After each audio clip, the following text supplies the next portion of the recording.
Okay guys, so since everyone's so busy these days, I'm gonna explain to you how the dairy industry works in 5 minutes. Like other female mammals, cows only lactate, or produce milk, when they're pregnant or have a newborn to feed. So the dairy industry inseminates or impregnates cows starting at the age of around 12 months over and over and over again so they keep making milk. And it's a rather routine process. You see, first the industry jacks off a bunch of bulls, sometimes using a hand or help from an electro-ejaculator, which is basically a giant cow dildo that goes into the anus of the bull until he blows. And that semen is collected and then inserted into the vagina of a female cow with a long tube, usually while she's confined in what the industry calls a rape rack. And sometimes they put their fist right into the anus of the female cow, to loosen the area. To make the process as effective as possible. What are you feeling for in there? Oops, a bit jumpy. I think I would be if someone did that to me.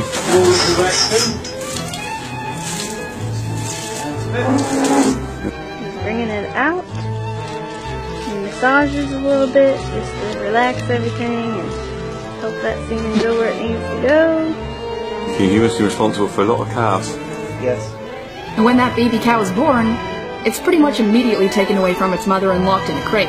Because if it stayed around mom, it would drink her milk. And that shit's for us.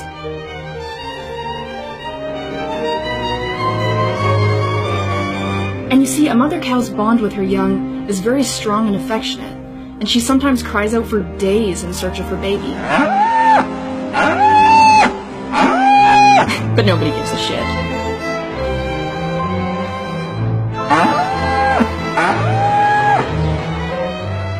If the baby's a male, his throat is slit and he's sold for veal. And if it's a girl, she's raised to be a milk machine like mom. So dairy cows are continuously, repeatedly kept pregnant their whole lives to keep them lactating. This leads to premature aging, exhaustion, and mastitis, a painful yet common condition in dairy cows, which is inflammation and sometimes infection of the udder. Pus and blood in the milk of dairy cows is also common, so it's usually filtered. But not completely, because in Europe, Australia, New Zealand, and Canada, up to 400,000 somatic cells are legally allowed in every milliliter of cow's milk. And in the United States, 750,000 somatic cells per milliliter. In Brazil, 1 million. And somatic cells, most of which in this case are white blood cells, are the same thing that erupt on the top of a big zit, so you could call it pus. The more bacteria, inflammation, and infection, the higher the somatic cell count. But don't worry, there's a limit. And when a dairy cow is finally too physically and emotionally exhausted to continue on, she collapses. These cows are called downers, and they are dragged out by whatever means to be killed and sold for beef.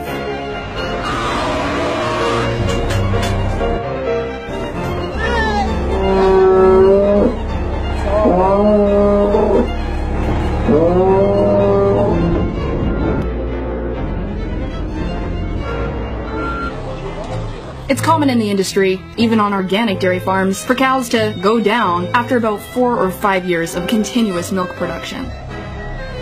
But peak milk production declines around 4 to 5 years anyways, so if the dairy cows are still standing, they're gonna be killed for hamburgers and beef regardless. You see, the dairy industry is the meat industry. Almost every single dairy cow that you will ever buy milk that came from ends up being killed for meat. So if you're vegetarian, you might want to think about this, because at least when you're being raised for meat, you're just raised for meat and killed. But when you're a dairy cow, you are sexually exploited and emotionally and physically exhausted until you can't take it anymore, and then you're killed for meat.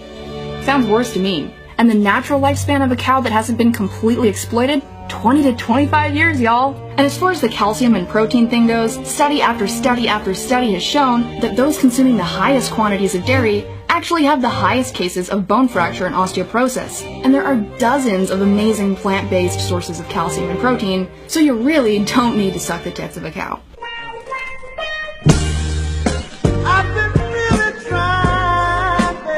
I mean, the dairy industry has wormed their way into education systems, nutritional programs, and media to convince us that we need to drink milk. But when you're in school learning about how good milk is for you, that's not because there was a panel of people who care about your health that determined that. That's because the dairy industry paid lots of money for you and your children to hear that message in school, and on TV, and on billboards, and magazines, and for your doctors who don't have to take more than a few hours of a nutrition course to tell you to drink your milk. You see, rhino milk is for baby rhinos. Dog's milk is for baby dogs. Cat's milk? For baby cats. Rat milk is for baby rats. And cow's milk is for humans? No, it's for baby cows. And vegans are crazy? dairy is Fucking scary.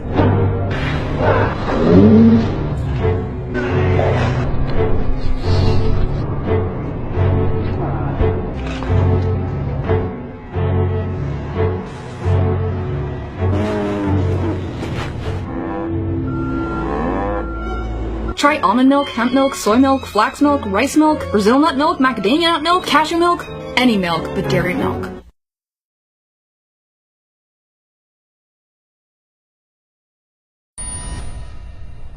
Tru Tim 3D ra mắt trong tháng 6.